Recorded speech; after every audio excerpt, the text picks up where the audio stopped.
नमस्कार दोस्तों, NIA number 1 institute में मैं रंगलाल धनगर आपका स्वागत करता हूं। और आज हम लोग कोऑर्डिनेट ज्योमेट्री पढ़ेंगे, निर्देशांक ज्यामिति। मैथ्स एडवांस मैथ्स का एक चैप्टर है कोऑर्डिनेट ज्योमेट्री, निर्देशांक ज्यामिति।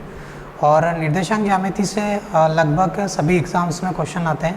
पहले इससे SSC में ही क्वेश्चन आते थे, बट अब व्यापम भी सारी एग्ज़ाम्स में इसके क्वेश्चन देने लग गया। जैसे लास्ट टाइम जेल प्रेरी में इससे दो क्वेश्चन के समथिंग आए थे, और MPSI में भी 2 से 3 क्वेश्चन इसमें आए हुए हैं, और कांस्टेबल में भी एक आध क्वेश्चन इससे आता ही है। ठीक है, तो ये इम्पोर्टेंट टॉपिक भी है और बहुत कम लोगों द्वारा या बहुत कम यूट्यूबर्स ने ये चैप्टर पढ़ाया है, तो आप आराम से देखें। और ये कोऑर्डिनेट ज्योमेट्री का हमारा फर्स्ट पार्ट होगा। तो चलिए स्टार्ट करते हैं।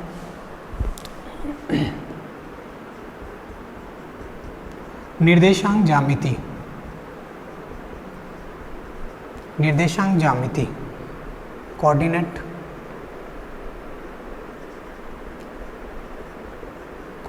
ज्योमेट्री,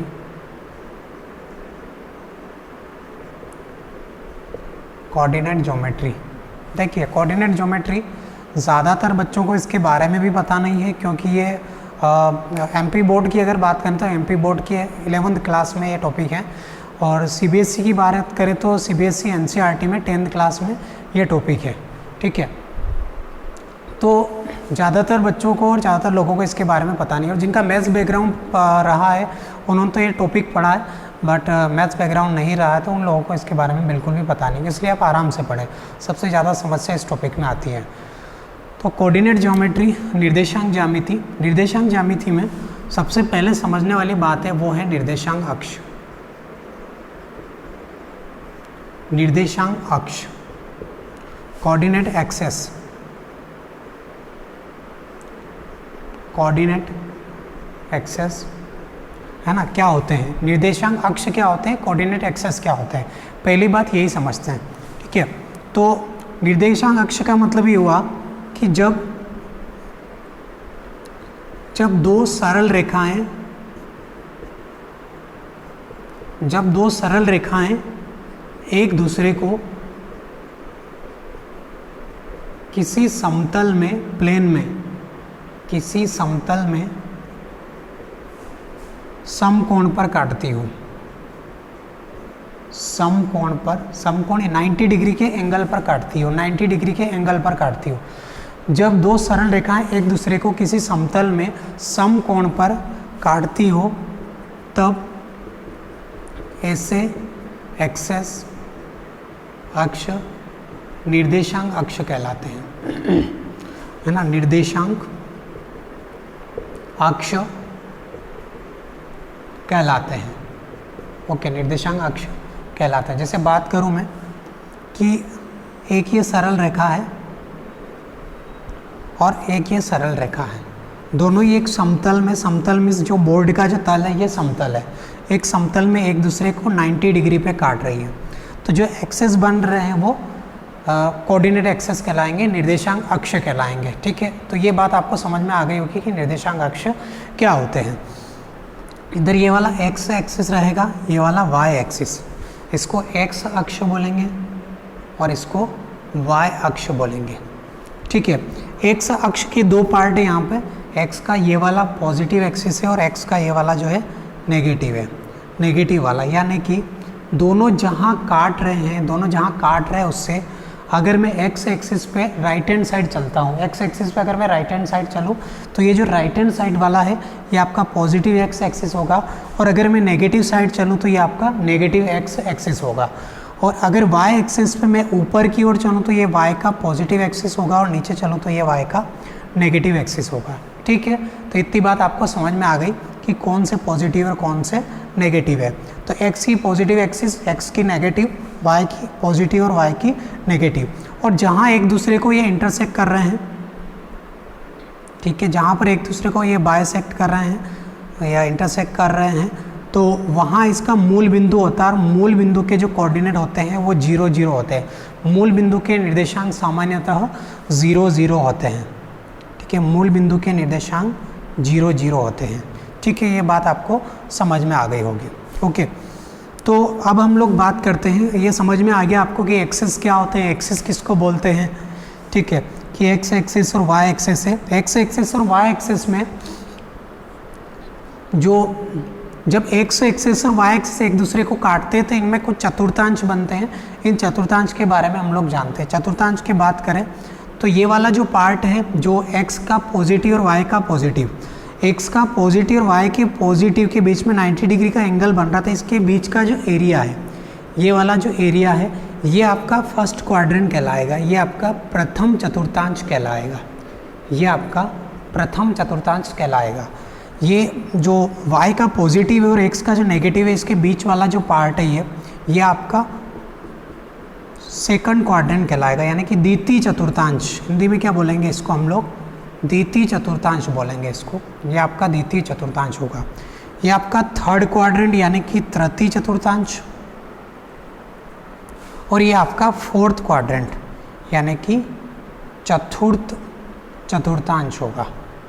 चतुर्थ चतुर्थांश, चतुर्थांश मतलब चौथा हिस्सा, ठीक है, किसी भी चीज़ का चौथा हिस्सा। क्वाड्रेंट जिसको बोलते हैं हम लोग, क्वाड्रेंट मीन्स फोर्थ पार्ट होता है, 1/4। तो उम्मीद है कि ये बात आपको समझ में आ गई होगी, ठीक है। अब जो क्वाड्रेंट है उस पर छोटे छोटे क्वेश्चन कैसे बन सकते हैं, लास्ट टाइम एग्जाम में किस टाइप के क्वेश्चन पूछे गए उस पर देख लेते हैं। जैसे मैं बोलता हूँ कि ये ये वाई एक्सेस और एक्स एक्सेस है, और एक्स का ये पॉजिटिव, ये वाई का पॉजिटिव है, एक्स का ये नेगेटिव और ये वाई का नेगेटिव है। अभी मैंने आपको बताया कि ये फर्स्ट क्वाड्रेंट है, ये सेकंड क्वाड्रेंट है, ये आपका थर्ड क्वाड्रेंट और ये फोर्थ क्वाड्रेंट है, राइट। और ये आपका ओरिजिन है, ओरिजिन मतलब मूल बिंदु है, इसको हम लोग क्या बोलते हैं? मूल बिंदु बोलते हैं, राइट है। तो मैं किसी बिंदु की अगर बात करूं, बिंदु पॉइंट की अगर बात करूं,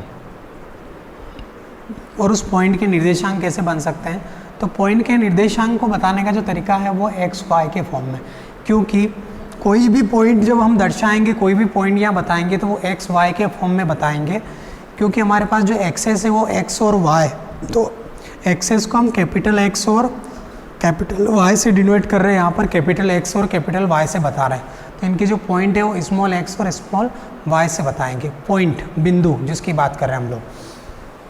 तो अब इस पर कैसे क्वेश्चन बन सकते हैं? इस पर क्वेश्चन ये बन सकता है कि कल को यही बोल दे कि P एक बिंदु है जिसके निर्देशांक 3 और 4 है, ठीक है। एक छोटा सा क्वेश्चन हो गया कि P एक बिंदु है जिसके निर्देशांक 3 और 4 है, और आपसे पूछा जाएगा ये किस क्वाड्रेंट में होगा, राइट, किस क्वाड्रेंट में होगा।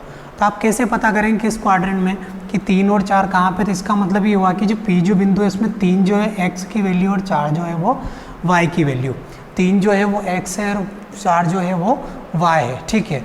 अब 3x है और 4 जो है y है, तो ये कौन से क्वाड्रेंट में पड़ेगा, ये कैसे हमें समझ में आएगा कि ये कौन से क्वाड्रेंट में पड़ेगा? तो ये समझने का एक बहुत आसान तरीका है, मैं समझा देता हूँ आपको कि कौन से बिंदु कौन से क्वाड्रेंट में रहेंगे। तो एक सीधा सा तरीका है कि मैंने आपको बताया अभी कि फर्स्ट क्वाड्रेंट जो होता है y का पॉजिटिव और x का भी पॉजिटिव है, y का पॉजिटिव और x का पॉजिटिव है। इसका मतलब फर्स्ट क्वाड्रेंट में जो बिंदु रहेंगे दोनों x और y की वैल्यू रहेगी वो कैसी रहेगी? पॉजिटिव रहेगी, दोनों ही प्लस प्लस के रहेंगे, x की वैल्यू भी प्लस की रहेगी, y की वैल्यू भी प्लस की रहेगी। यानी कि जिस बिंदु में अगर दोनों प्लस हो इसका मतलब वो फर्स्ट क्वाड्रेंट में, जिस बिंदु में दोनों प्लस हो इसका मतलब वो फर्स्ट क्वाड्रेंट में। जैसा कि यहाँ दिया है P 3 और 4 है, तो 3 भी पॉजिटिव है, 4 भी पॉजिटिव है, दोनों पॉजिटिव है, इसका मतलब कौन से क्वाड्रेंट में आएंगे? तो वो एक्स वाई के बीच में जो फर्स्ट क्वाड्रेंट है वहाँ पे आएंगे। बिंदु की स्थिति की बात करें कहाँ आएंगे? सपोज़ कि यहाँ मान लेता हूँ मैं कि मैं इस पर 4 इकाई चला हूँ और इस पर 3 इकाई चला हूँ मैं, यहाँ 3 है एक्स और वाई, 3 एक्स वाई, मतलब इस पर अगर मैं ऐसे 3 इकाई दूरी चलूँ और इस पर 4 इकाई दूरी चलूँ और दोनों को मिला दूँ तो मेरे ख्याल से शायद यहाँ मिलेंगे, यहाँ एक बिंदु बनेगा जिसको हम P और 3 और 4 दे सकते हैं। तो आप देखिए कि ये बिंदु हमें कहाँ मिल रहा है, ये बिंदु हमें फर्स्ट क्वाड्रेंट में मिल रहा है, ठीक है। तो आपको ऐसे बना के देखने की ज़रूरत नहीं है, आपको इतना सा ध्यान रखना है कि क्या दोनों बिंदु प्लस प्लस है क्या? अगर दोनों ही बिंदु प्लस प्लस है इसका मतलब कहाँ पे आएंगे? फर्स्ट क्वाड्रेंट में आएंगे, क्योंकि फर्स्ट क्वाड्रेंट में दोनों वैल्यू हमेशा कैसी होती हैं? पॉजिटिव होती है। सेकंड क्वाड्रेंट की बात करें तो सेकंड क्वाड्रेंट में आप देखें y पॉजिटिव और x कैसा है? नेगेटिव है। y पॉजिटिव और x कैसा है? नेगेटिव है। तो x की वैल्यू क्या आएगी? माइनस, और y की वैल्यू प्लस आएगी। इसका मतलब ये हुआ कि अगर कोई बिंदु सेकंड क्वाड्रेंट में है या अगर कोई बिंदु सेकंड क्वाड्रेंट में है तो उसका x नेगेटिव होगा और y जो है वो पॉजिटिव होगा। ओके, अगर कोई बिंदु सेकंड क्वाड्रेंट में, इसका मतलब उसका x जो नेगेटिव होगा और y जो है वो पॉजिटिव होगा। या मैं यूँ बोलूँ कि किसी बिंदु में अगर x की वैल्यू नेगेटिव है और y की वैल्यू पॉजिटिव है तो वो हमेशा सेकंड क्वाड्रेंट में ही आएगा। चलिए आगे देखते हैं। अब थर्ड क्वाड्रेंट की बात करें तो थर्ड क्वाड्रेंट कहाँ आ रहा है? थर्ड क्वाड्रेंट x की नेगेटिव एक्सिस और y के भी नेगेटिव एक्सिस के बीच में आ रहा है। x की नेगेटिव और y की, इसका मतलब दोनों ही नेगेटिव रहेंगे, दोनों ही माइनस माइनस के रहेंगे। यानी कि मैं ये बोल सकता हूँ कि अगर किसी बिंदु में x और y दोनों की ही वैल्यू माइनस माइनस है, इसका मतलब वो हमेशा हमेशा थर्ड क्वाड्रेंट में आएगा। माय डियर स्टूडेंट, हमेशा हमेशा ये थर्ड क्वाड्रेंट में आएगा। अगर कोई बिंदु फिफ्थ क्वाड्रेंट में, सॉरी फोर्थ क्वाड्रेंट में है, यानी कि चतुर्थांश में, तो उसकी वैल्यू कैसे डिसाइड करेंगे? तो यहाँ फिर से देख लेते हैं हम लोग। फोर्थ क्वाड्रेंट जो है वो y की नेगेटिव वैल्यू और x की पॉजिटिव वैल्यू के बीच में, y की नेगेटिव वैल्यू और x की पॉजिटिव वैल्यू के बीच में। इसका मतलब ये हुआ कि अगर किसी बिंदु में x की वैल्यू पॉजिटिव है और y की वैल्यू नेगेटिव है तो वो हमेशा हमेशा कौन से क्वाड्रेंट में आएगा? तो कि वो आपका फोर्थ क्वाड्रेंट में आएगा। ठीक है, उम्मीद है कि ये बात आपको अच्छे से समझ में आ गई होगी। आप चाहें तो इसका स्क्रीनशॉट ले लें या आप साथ साथ नोट्स बनाते चलें ताकि आपको चीज़ें याद रहें और रिवाइज़ करने में समस्या ना हो। ठीक है, तो इस पर एक दो छोटे छोटे क्वेश्चन मैं बता देता हूँ। जैसे एक ऐसा क्वेश्चन पूछा गया कि बिंदु -1 और 4 किस चतुर्थांश में है? किस चतुर्थांश में है? एक छोटा सा क्वेश्चन मैंने यहाँ लिख दिया है कि बिंदु -1 और 4 किस चतुर्थांश में है। तो आप क्या बोलेंगे? आप सिंपल सा देखेंगे आप पहले कि y की वैल्यू कैसी है, तो कि y की वैल्यू नेगेटिव है, माइनस है। x की वैल्यू x की वैल्यू कैसी है? नेगेटिव है। y की वैल्यू कैसी है? पॉजिटिव है। x की वैल्यू नेगेटिव और y की वैल्यू पॉजिटिव, ऐसा कहाँ दिखाई दे रहा हमें? x की वैल्यू नेगेटिव, y की वैल्यू पॉजिटिव, इसका मतलब है कौन से क्वाड्रेंट में है? ये सेकंड क्वाड्रेंट में। तो मैं लिख सकता हूँ यहाँ पे ये सेकंड क्वाड्रेंट में आएगा। ओके, एक और बिंदु ले लेते हैं, एक और देख लेते हैं। -5 और -2 दोनों ही कैसे हैं? माइनस है। दोनों ही माइनस माइनस, और दोनों ही माइनस माइनस कहाँ दिख रहे हैं मेरे भाई? ये दोनों ही माइनस माइनस अपने को थर्ड क्वाड्रेंट में दिख रहे हैं। इसका मतलब ये थर्ड क्वाड्रेंट में होगा, यानी कि तृतीय चतुर्थांश में होगा। चलिए एक और एग्जाम्पल बता देता हूँ। वैसे इतने क्वेश्चन करने की ज़रूरत नहीं है, सिंपल सी चीज़ है।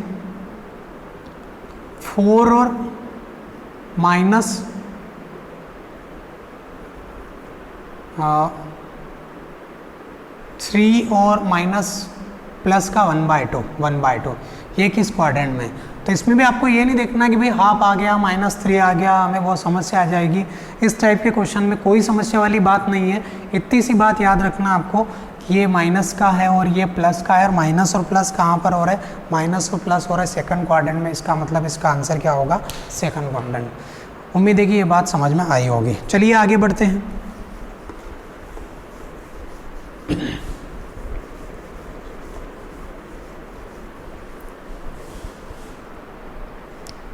अब बात करते हैं मूल बिंदु,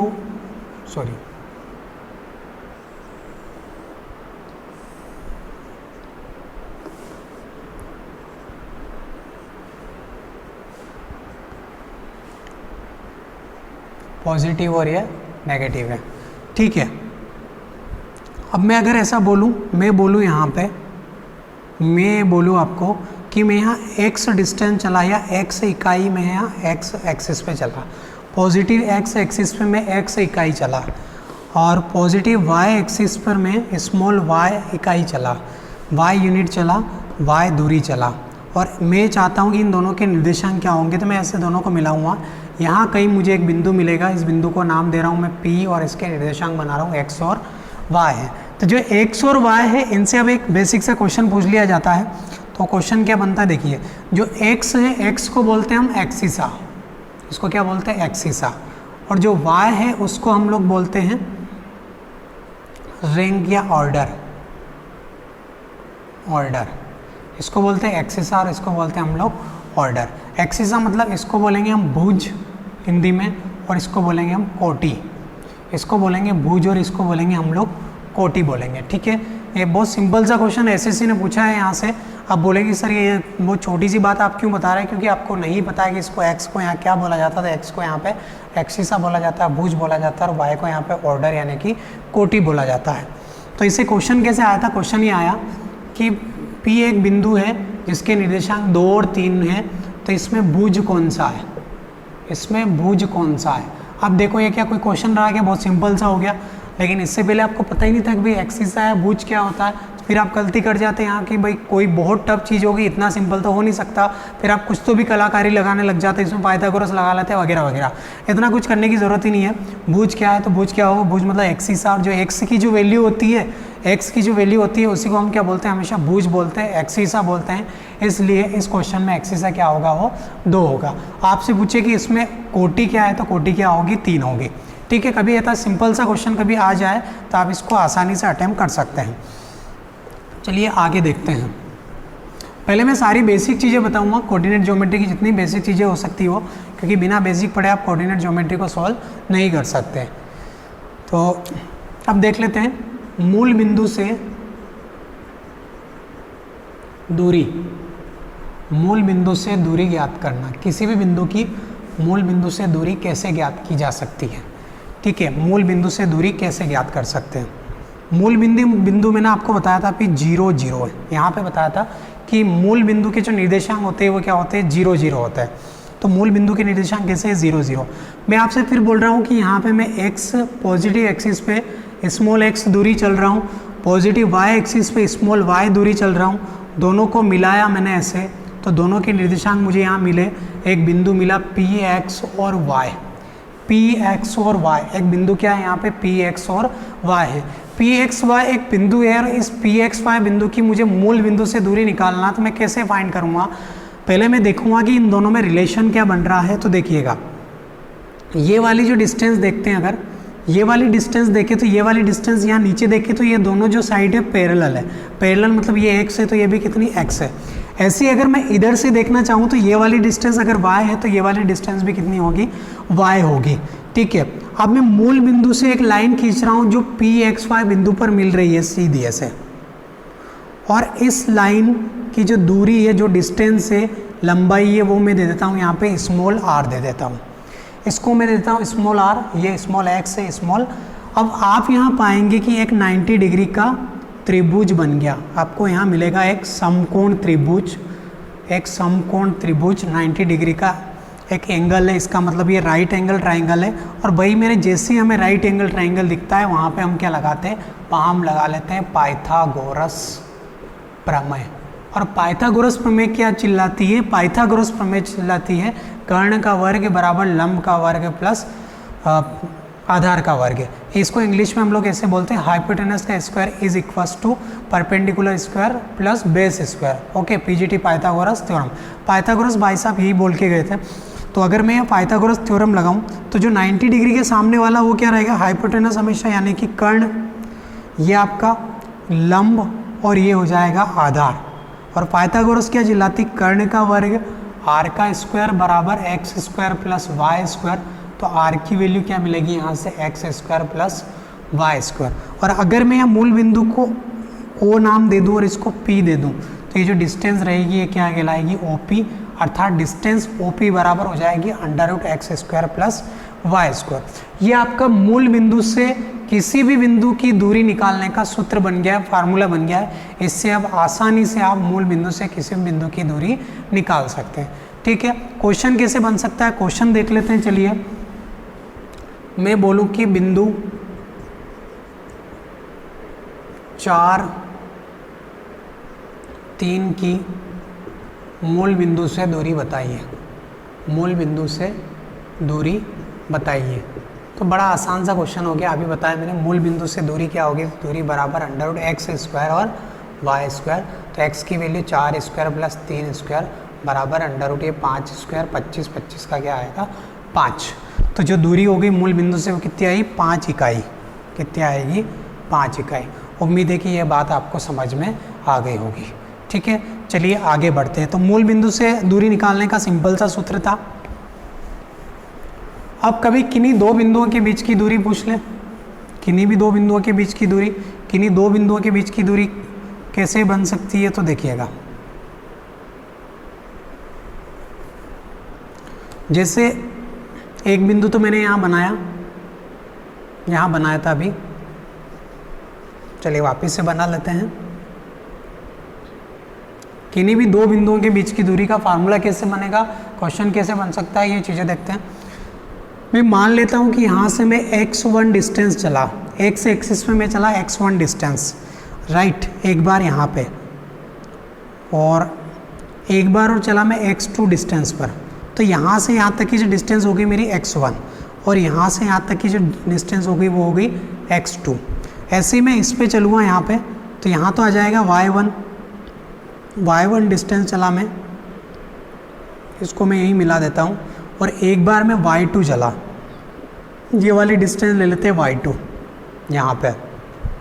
तो मुझे दो बिंदु मिले, एक बिंदु तो मिल गया मुझे P, और P के निर्देशांक मैंने बना दिए xy। दूसरा बिंदु कहाँ मिलेगा मुझे, तो दूसरा बिंदु थोड़ा सा ऊपर मिलेगा मुझे, सीधी लाइन नहीं जा रही है,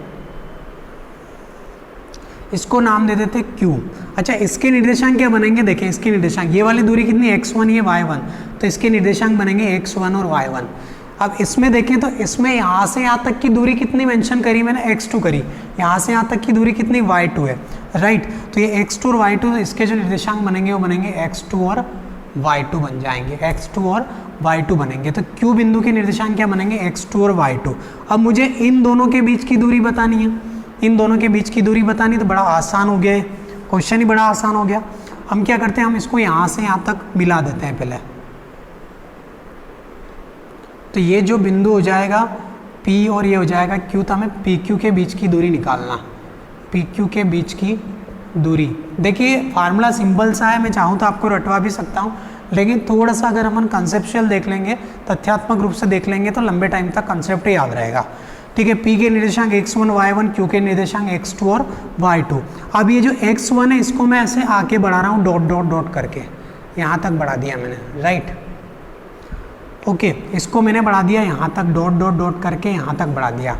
तो माय डियर स्टूडेंट, आप ध्यान से देखेंगे कि आपको एक त्रिभुज मिल गया है, और समकोण त्रिभुज, वो त्रिभुज कौन सा है आपका, समकोण त्रिभुज। और समकोण त्रिभुज में अगर देखें हम लोग, तो फिर से क्या लगेगी, पाइथागोरस। लेकिन पाइथागोरस लगाने के लिए पहले हमें उसकी साइड्स यानी कि भुजाओं की लंबाइयाँ देखनी पड़ेगी। तो भुजाएं कैसे, देखिए यहाँ से यहाँ तक देखूँ मैं, तो ये x2, तो मेरे भाई ये भी कितना होगा, ये भी फाइनली x2 ही होगा, क्योंकि दोनों लाइन कैसी पैरेलल है। अगर ये पूरी लाइन यहाँ से यहाँ तक x2 है, तो ये भी कितनी होगी, x2, और यहाँ से यहाँ तक कितनी है, x1 है, राइट। तो ये बीच की जो बची हुई कितनी आ जाएगी, x2 माइनस x1, कितनी आ गई है, x2 माइनस x1। यानी कि जो ट्राइंगल है, जो समकोण त्रिभुज है, उसका जो आधार है वो कितना मिलेगा, आधार मिलेगा हमें x2 माइनस x1। यही बात अगर इस साइड की बात करूँ, तो ये पूरी लंबाई कितनी है, ये y2 है, क्योंकि ये और ये पैरेलल है।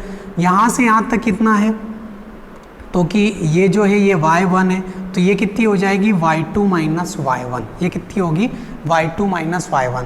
तो इसका जो परपेंडिकुलर है, लंब है, वो कितना मिल गया, y2 माइनस y1, ये कितना, x2 माइनस x1।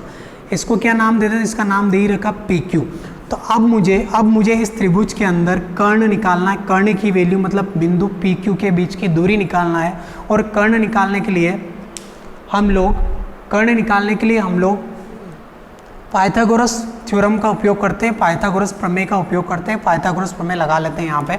पाइथागोरस प्रमेय क्या कहेगी, तो कि PQ का स्क्वायर बराबर, आप ध्यान से देखें आप, अब लंब का स्क्वायर, लंब क्या, लंब की वैल्यू कितनी है, Q से लेके यहाँ तक, यहाँ अगर कुछ नाम दे दे QA, ठीक है, और इसको नाम दे देता हूँ मैं BAB, तो QA की जो वैल्यू कितनी है, y2 माइनस y1, तो यहाँ लिख रहा हूँ मैं y2 माइनस y1, ये हो गया आपका लंब और स्क्वायर इसका। फिर अगर AB की बात करें, AB क्या है, यहाँ पर बेस से आधार है, और आधार की वैल्यू क्या है, x2 माइनस x1, तो लिखेंगे x2 माइनस x1, ओके, और इसका होल स्क्वायर। तो PQ बराबर आ जाएगा आपका, यहाँ पे अंडर रूट लग जाएगा y2 माइनस y1 का square plus x2 minus x1 का स्क्वायर, ठीक है। अतः हम ये कह सकते हैं यहाँ से कि अगर दो बिंदु दिए हो P x1 y1 और Q x2 और y2, तो उनके बीच की दूरी निकालने के लिए हम इस फार्मूले का उपयोग कर सकते हैं। उम्मीद है कि ये बात आपको अच्छे से समझ में आई होगी, ठीक है, तो चलिए आज के लिए बहुत है। और यहाँ तक मैंने पढ़ाया है, इसको आप आराम से पढ़ें, अच्छे से देखें। और कोऑर्डिनेट ज्योमेट्री जो है वो कम से कम 7 से 8 छोटे छोटे वीडियो बनेंगे, छोटे छोटे पार्ट होंगे, उनमें जाके पूरी होगी। तो आप इसको आराम से देखें, कोई भी कोऑर्डिनेट ज्योमेट्री का कोई भी वीडियो आप मिस ना करें, ठीक है। मैं आपको बेसिक से लेकर लेवल तक ले जाऊंगा। अच्छा, कोऑर्डिनेट ज्योमेट्री की अगर यूँ नॉर्मली बात करें तो कोऑर्डिनेट ज्योमेट्री बहुत ब्रॉड है, बहुत लंबी है, बहुत लेवल तक है, लेकिन हमें वही पढ़ना है जो कॉम्पिटिटिव एग्जाम्स में पूछा जाता है, जो हमारे काम का है वो पढ़ना है। नहीं तो कोऑर्डिनेट ज्योमेट्री तो बहुत ब्रॉड है, जैसे ट्रिग्नोमेट्री का कोई अंत नहीं है, वैसे कोऑर्डिनेट ज्योमेट्री का भी कोई अंत नहीं है, ठीक है। तो आज के लिए बहुत है, फिर से मुलाकात होगी अगले वीडियो में। और अगर वीडियो अच्छा लगा हो तो आप चैनल को सब्सक्राइब करें, लाइक करें एंड शेयर करें।